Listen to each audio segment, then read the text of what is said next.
à gagner de temps. Comment on fait pour le combler? Or, je vous ai dit, depuis 2003, le budget congolais est allé en augmentation et dégageant des excédents. Si vous prenez les excédents cumulés, nous devrions normalement atteindre aujourd'hui, en gros, plus de 13 000 milliards de francs CFA d'excédents cumulés. Alors, ces excédents, on ne sait pas ce qu'il est en fait. Parce que si vous regardez le cadrage macroéconomique, vous regardez le cadre budgétaire, vous ne retrouverez jamais ces excédents. Or, vous, quand vous faites des économies, quand vous faites vos calculs, même à la maison, à la fin de l'année, vous avez votre compte en banque, vous avez un compte d'épargne, vous avez le compte de gestion courante. Alors, qu'est-ce que vous faites? Vous additionnez les deux pour connaître votre capacité. Si vous n'avez pas les deux, vous n'avez pas votre capacité. Or, dans notre pays, ce qu'on nous donne, on nous donne ce qui est dans le budget, mais on ne nous donne pas les excédents cumulés des années antérieures. Vous devez vous retrouver avec la masse épargnée, logiquement. Ben voilà. On doit voir ça. Exactement. De façon concrète et non virtuelle. Exactement. D'accord, c'est compris. Oui. Avant de passer à un autre chapitre, puisque j'annonçais que je devais être accompagné dans cette émission par quelques confrères. D'accord. On va prendre une question de notre confrère de CV+. L'infrastructure qui est un élément capital dans le développement économique du pays. Alors, la question que je voudrais vous poser, c'est celle-ci, Monsieur le Président. Depuis Yulu, Masomba Deba, Wabi, Yombi, Issouba, Sassou. Alors, quelle est cette période où est-ce que notre pays a tient pour nous en une période d'un boom économique où on peut apprécier nettement l'économie congolaise? J'ai commencé à vivre ces présidents depuis Yulu, parce que j'étais au lycée quand Yulu était encore président. Mais je peux vous dire que le président Yulu n'avait aucune marge. En son temps, je me demande si le budget congolais excédait 2 milliards de francs CFA.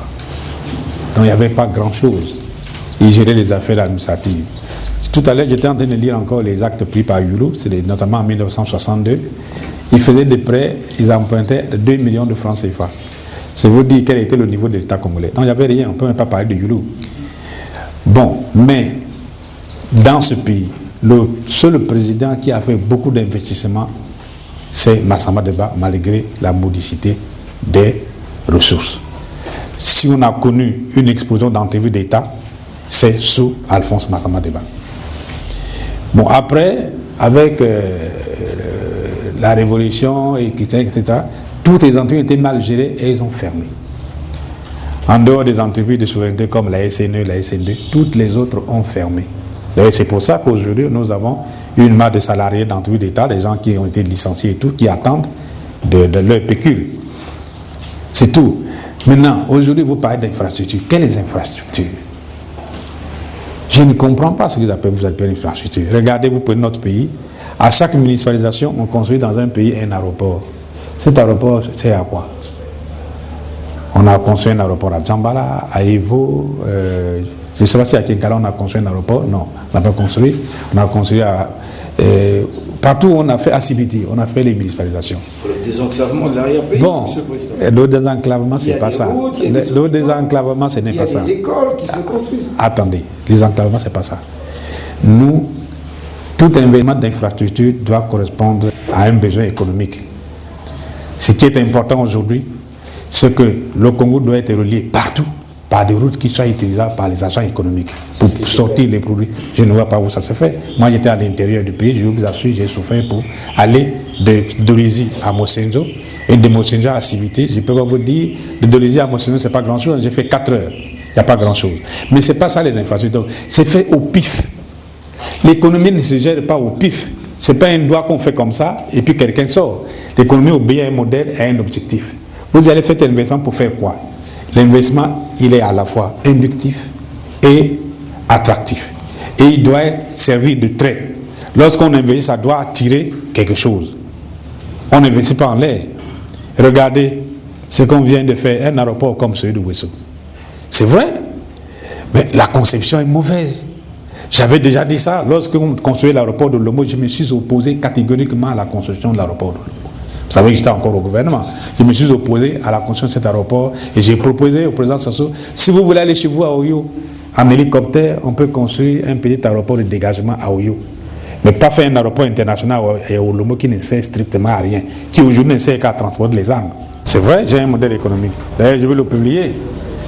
J'avais expliqué un peu en 2009, mais cette fois-ci, on va le publier. Avant janvier 2016, il sera publié. Le modèle économique pour le Congo est très simple. Il faut partir des potentialités de notre pays. Il ne faut pas négliger le pétrole, parce que le pétrole nous donne aussi des ressources. Mais il faut partir des potentialités de faire en sorte que les Congolais doivent consommer au moins 60%, 65% de ce qui est produit sur place. D'abord ça, la préoccupation. Les Congolais doivent, pour travailler, ils doivent être en bonne santé.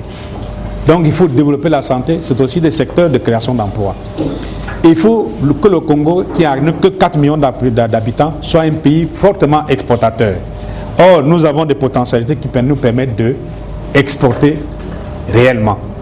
Mais nous sommes dans une ère nouvelle également qui tient compte de l'environnement. Vous savez très bien que lorsqu'on considère le monde dans son ensemble, nous sommes un grand réservoir écologique avec la grande forêt congolaise.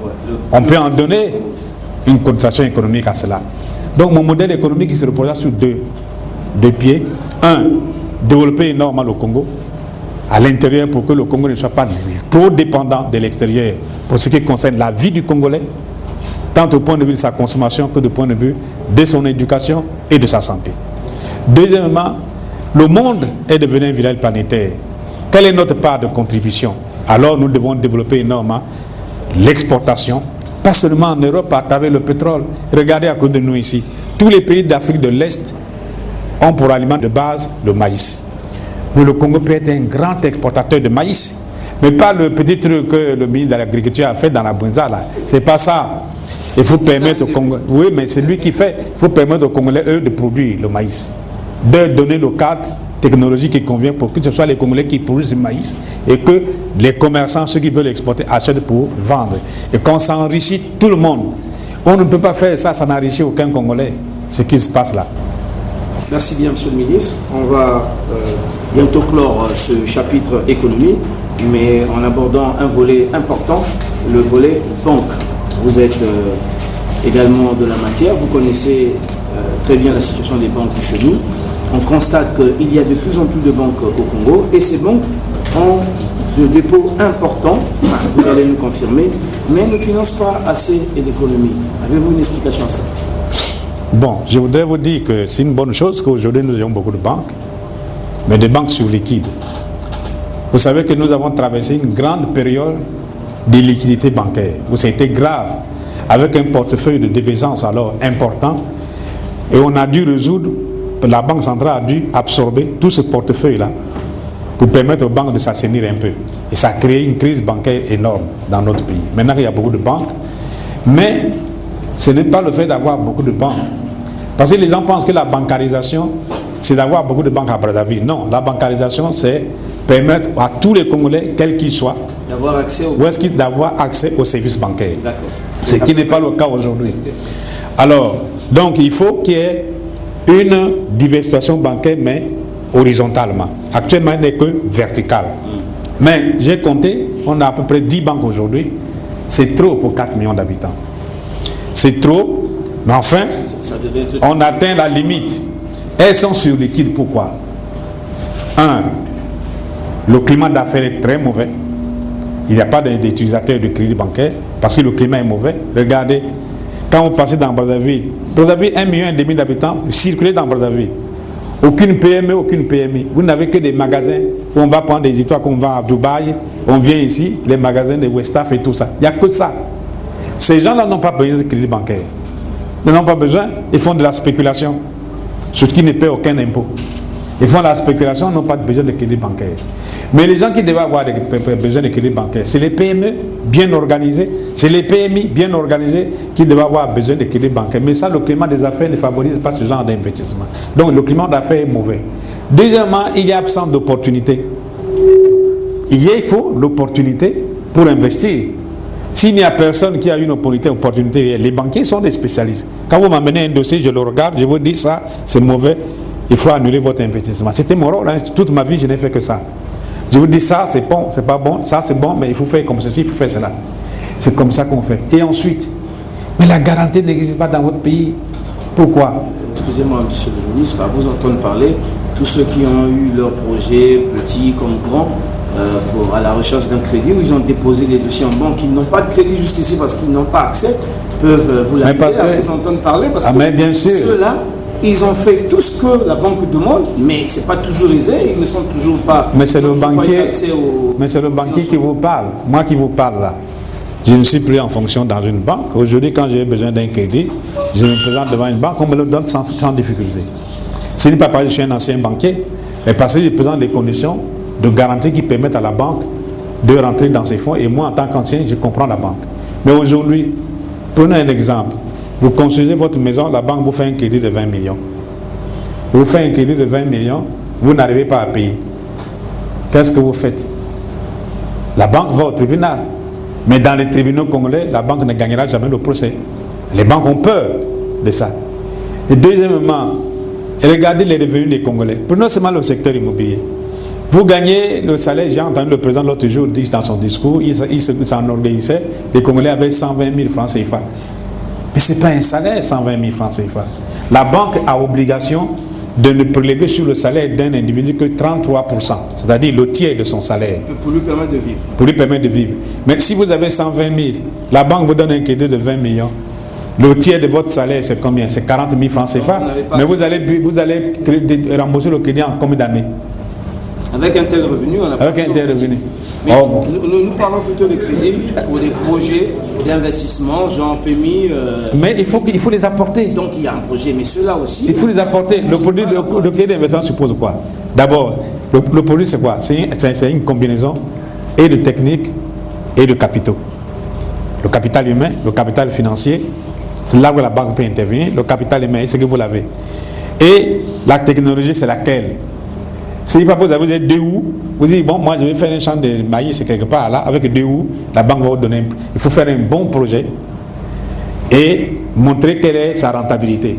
Parce que la banque fait ça, regarde le haut du bilan, regarde le bas du bilan, et il mesure la rentabilité, donc il peut rembourser le crédit. Il peut accompagner aussi. Bien sûr. De formation et tout ça. La banque accompagne, ne vous en faites pas, la banque donne toujours des conseils. Vous accompagne par des conseils pour dire ne faites pas ça, n'utilisez pas ça. Si vous employez beaucoup de gens, ils vont vous dire non, il y a trop de personnel. S'il y en a peu, ils disent non. Parce que la productivité du travail importe également. Et pourquoi ça ne marche pas? Mais ça ne marche pas justement parce que l'économie, l'État n'a pas organisé le cadre technologique. Vous voyez, nous avons un intervenant important qui s'appelle l'État, qui n'intervient pas dans le financement, qui doit intervenir dans l'environnement du financement. Or, aujourd'hui, notre État est défaillant en la matière. Alors, il faut le rendre capable d'intervenir en cette matière-là pour que tout cela soit possible. Vous verrez, d'abord, il faut réformer le système bancaire, ne vous en faites pas. Le jour aussi, jamais les Congolais me donnent la possibilité d'y arriver. Vous verrez que parmi les premières décisions, il y aura la réforme du système bancaire au Congo, dans le cadre de la CEMAC.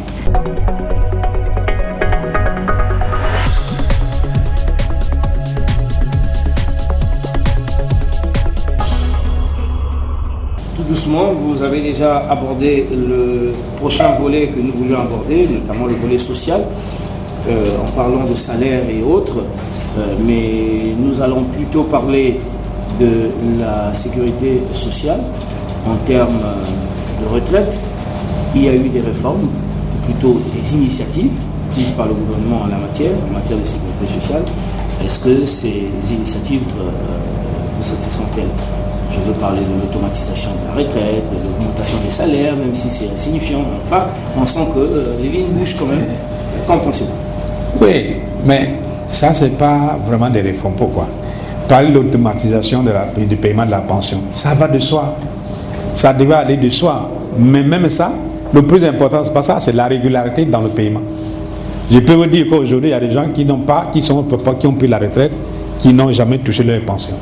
Donc l'automatisation, c'est un 20 mots, ça devient comme un slogan, ça ne marche pas. J'en connais beaucoup de collègues, mais qui n'ont jamais perçu leur pension, alors que lorsque quelqu'un va à la retraite, dès le prochain mois, il faut qu'il soit capable. Les années antérieures, à partir de 2015, ça change. 2015, ça change. À partir de 2015, là, c'est déjà automatique. Non, c'est pas vrai. Jusqu'à 2014, il y avait des... Même en 2015, ce n'est pas vrai du tout. Vous avez ce n'est pas vrai du tout. Un vieux logiciel d'information. Non, ça je peux vous dire. Mais écoutez, moi je ne suis pas fonctionnaire. Je n'ai jamais été fonctionnaire. J'ai jamais été fonctionnaire. Vous êtes retraité.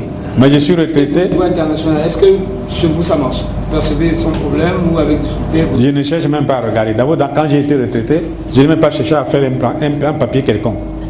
J'ai seulement regardé mon compte à la fin de l'année. Je n'ai pas fait un papier. J'ai regardé mon compte en fin de mois. Ça a déjà été viré. C'est automatique. Absolument. C'est ça qu'on appelle l'automatique.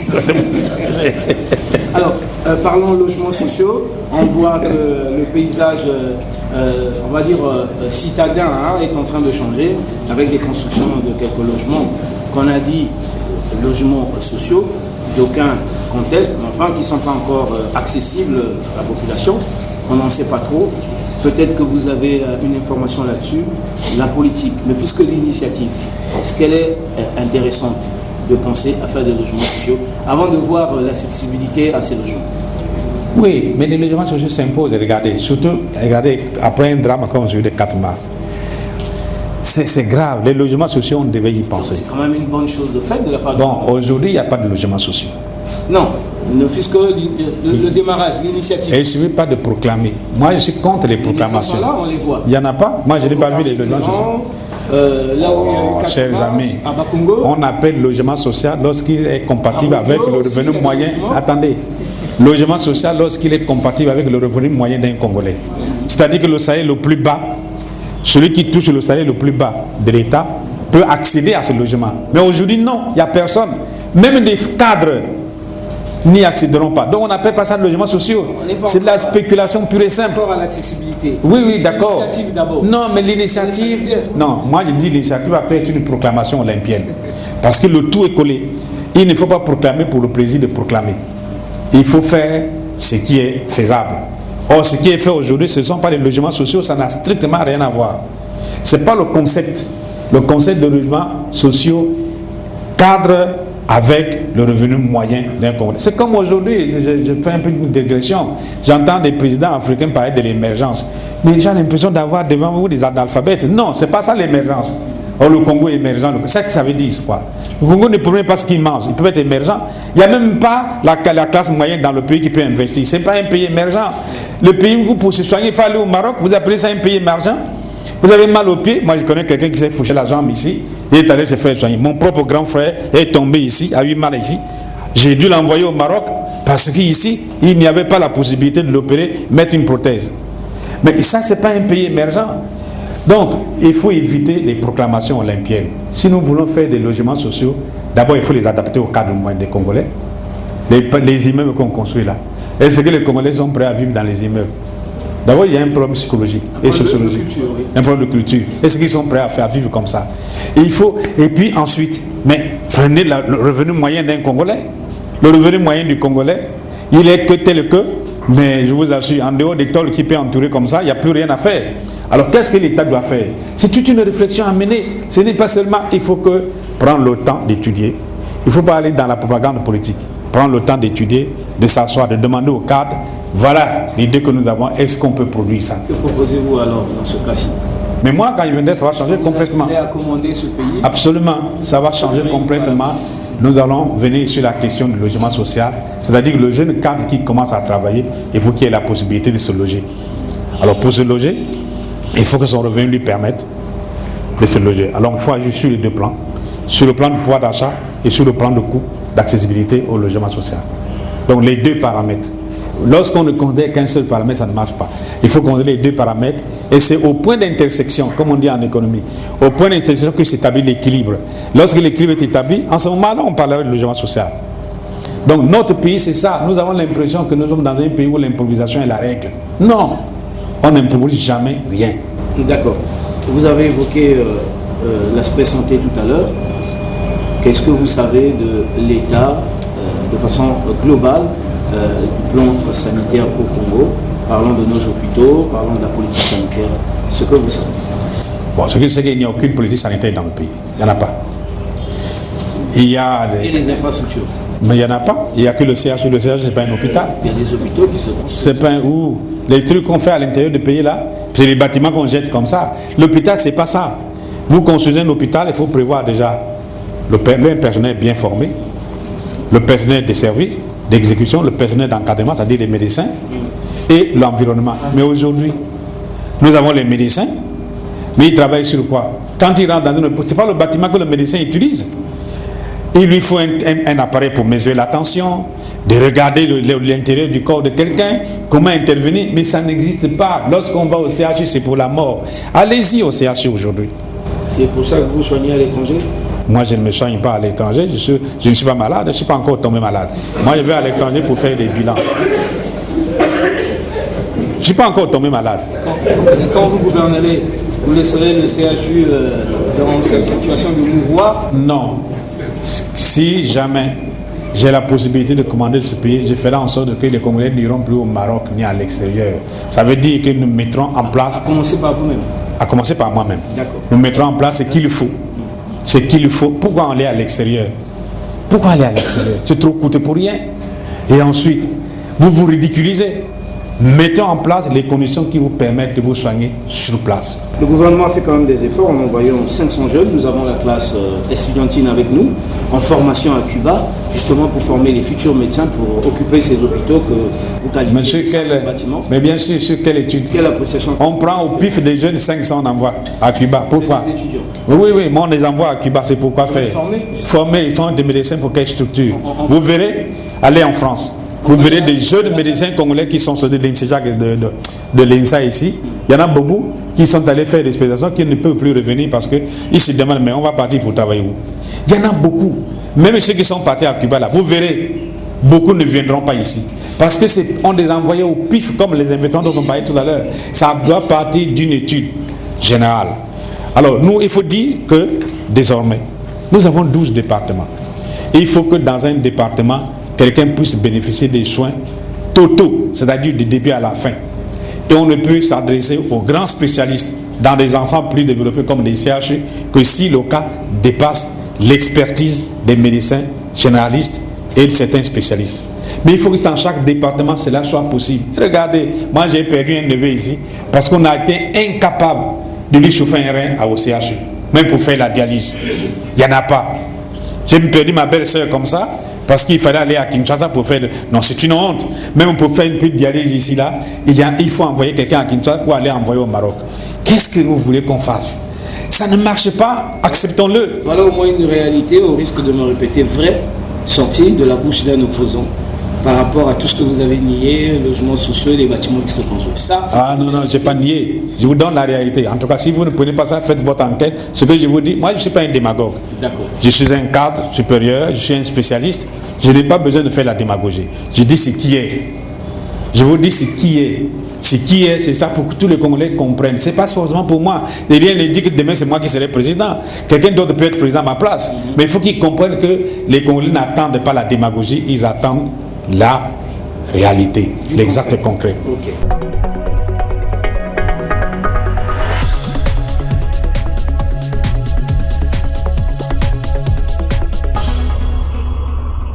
On a annoncé que vous étiez également politique, au-delà de votre casquette d'économiste. On va parler un peu de politique. On ne peut ne pas parler politique lorsqu'on est en face d'un grand homme politique de notre pays comme vous. Vous permettrez donc qu'on évoque ce volet, mais succinctement, en commençant bien évidemment par la question liée à l'appel de Diatta.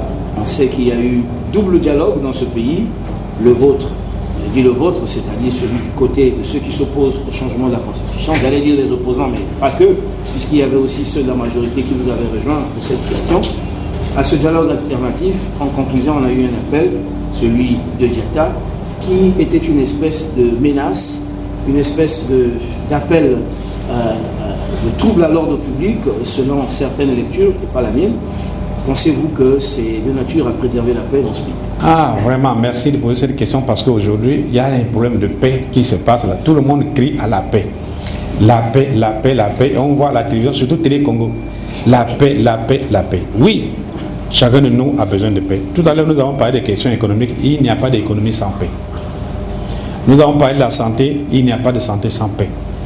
Donc, si nous voulons avoir un cadre de vie viable, nous avons besoin de la paix. Mais comment on construit la paix?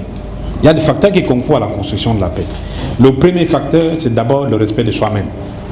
Le deuxième aspect, c'est d'abord le respect des autres. Oui. Voilà. Et ensuite, dans ce respect global, il faut respecter le pays.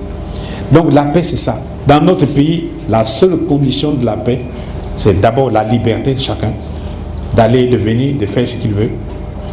Et aussi la liberté de chacun d'accepter l'autre. Il faut nous devons nous accepter les uns les autres. Accepter la différence. Ne jamais refuser la contestation. Si quelqu'un vous dit « je ne suis pas d'accord avec vous », écoutez-le. C'est ça l'apprentissage de la démocratie. C'est ça l'apprentissage de la démocratie. Or, dans ce pays, ça n'existe pas. Le vrai facteur de trouble de paix ici, c'est le non-respect de la loi. Dans un pays, nous avons deux choses. Nous avons la coutume, nous avons la loi. Voilà pourquoi nous acceptons, c'est parfois, même les juges acceptent parfois certaines sentences données par les rassemblements traditionnels. Lorsque le juge traditionnel a déjà dit ici, le juge essaie d'examiner parce qu'il y a la coutume et il y a la loi. Or, aujourd'hui, pourquoi nous sommes arrivés à lancer l'appel de Diatta? Nous nous référons à la loi. La loi dit la stabilité d'un pays, c'est la stabilité des institutions. Mais les institutions, ce n'est pas les individus. Les institutions, ce n'est pas les assemblées seulement. Les institutions, c'est aussi les lois. Or, la plus grande institution dans un pays, c'est la Constitution. Vous voyez, nous avons adopté cette Constitution. Moi, j'ai été parmi les gens qui ont fait la campagne de cette Constitution. J'ai fait la campagne à Mongali ici, pour que cette Constitution soit... La Constitution du 20 janvier 2002. Ah oui? Ensuite, vous l'avez rejetée. En disant, si je suis élu en 2009, cette Constitution, je la mets à la poubelle. Mais parce que je ne suis pas d'accord avec le régime présidentiel. C'est tout. Et le régime... vous avez battu campagne pour soutenir... Mais que c'est la loi de la majorité. Majoritairement, les autres ont dit que c'est ça. Oui, c'est ça. Vous vouliez que je fasse que qu'ils prennent les armes, le jeu démocrate, moi j'ai accepté la majorité. Voilà. Je suis un grand démocrate et pacifiste en même temps. Alors, donc voilà, nous nous disons que dans ce pays, pour qu'il y ait paix, il faut la stabilité des institutions. Et la stabilité de la Constitution est une condition et sine qua non. Alors, condition sine qua non, aujourd'hui, si vous prenez les gens qui prennent le changement de la Constitution, ils n'apportent aucun argument. Je vois beaucoup de jeunes là, des vieilles femmes dans les villages, des paysannes, qui crient « le président change la Constitution ». C'est pas le militantisme. Quoi, non, ça c'est du fanatisme déguisé. À demander à ces gens-là que pour quelle raison on doit changer la Constitution. Ils ne vous diront rien. Prenez le président Sassou, amenez-le là où je suis là. Posez-lui la question, président, pourquoi vous voulez qu'on change la Constitution? Il va vous dire, les institutions vieillissent, il faut... Mais c'est pas ça. Ça veut dire qu'il n'a rien à dire. Il n'a rien à dire. Moderniser, c'est pas ça. Pour moderniser, il faut appliquer les principes démocratiques. C'est ça la modernisation. Et si on vous renvoie la question, pourquoi vous ne voulez pas qu'on change? Je ne veux pas qu'on change la Constitution simplement parce que je veux que la paix y ait, qu'il y ait la stabilité, parce que si on change cette Constitution, c'est fini de la paix au Congo. Qui t'a appelé aux violences, aux descentes dans la... C'est pas les violences. La Constitution du 20 janvier est très claire là-dessus. Je parle de l'appel de Diatta. L'appel de Diatta, justement, se réfère à ce qui est prévu par la Constitution. La Constitution dit ceci: tout Congolais a le droit de résistance lorsqu'il n'est pas d'accord avec ce qui est dit. La résistance. On connaît la résistance. Et on sait ce que ce mot-là a déjà entraîné dans ce pays. Non. Ne parlez pas de ceux qui ont pris les armes. Ça, ce n'est pas la résistance. Pour nous, la résistance, ce n'est pas ça. Pour nous, la résistance, c'est le refus. Pacifique. Et démocratique. Et démocratique. Tout à fait. Monsieur le ministre, monsieur le président, monsieur le premier secrétaire, en tout cas, pris dans vos différentes casquettes en politique, une question me taraude l'esprit concernant votre alliance, ce qui est légitime en politique, le jeu des alliances et des stratégies. Votre alliance à l'opposition tient pour l'heure, mais l'on sait que vous êtes plusieurs leaders, j'ajouterais même charismatiques, ou tout au moins de poigne, si on n'accepte pas le vocable charismatique. Pensez-vous que, avec la force du temps, cette alliance tiendra toujours? Est-ce qu'il n'y aura pas après, pour le partage du gâteau, les mêmes conflits que vous reprochez à ceux qui sont aux affaires aujourd'hui, que certains ont quitté d'ailleurs pour vous rejoindre? Non, je crois que ne vous inquiétez pas de ça. Les alliances telles que nous fonctionnons aujourd'hui, quand vous prenez le FROCAD, vous prenez le mouvement citoyen, vous prenez l'IDC, nous nous sommes retrouvés à Diatta sur un seul objectif: garantir la paix par la préservation de la Constitution actuelle. Faire coalition contre des listes Sassou en plus. Non. Garantir la paix pour dire non au troisième mandat du président Sassou. Non, il doit le comprendre qu'il n'aura jamais de troisième mandat dans ce pays. Parce que nous voulons que notre pays soit un pays normal. Et pour ça, il n'y a pas des histoires d'Africains de toujours, lorsqu'on arrive à échanger, on dit « Ah non, c'est fini, moi je dois recommencer ». Ça, c'est des petits trucs d'Africains. Il faut respecter les textes Donc pour ça, le président Sassou doit respecter scrupuleusement la Constitution telle qu'elle est dictée. C'est qu'il a fini le 14 août 2016, il doit faire ses adieux à la nation. Troisièmement, il faut une alternance. L'alternance signifie quoi? On ne va pas imposer quelqu'un. Ça veut dire qu'il y a un vote transparent qui va s'organiser et le meilleur d'entre nous sera choisi par les Congolais. Et dans ce cadre-là, il y aura la compétition partout, même au niveau au sein de l'opposition. Nous sommes aujourd'hui coalisés par rapport à un objectif précis, mais si les conditions sont réunies, que nous réalisons cet objectif, il va s'ouvrir maintenant la voie de la compétition pour l'élection présidentielle. Et en ce moment, chacun de nous juge. Celui qui pense que lui, il n'a pas la capacité d'aller plus loin, bon, il se pliera derrière quelqu'un d'autre qui peut pousser. Et là, maintenant, va faire comme on appelle le jeu des alliances maintenant politiques pour 2016. Nous sommes conscients de ça, donc ça ne pose strictement aucun problème.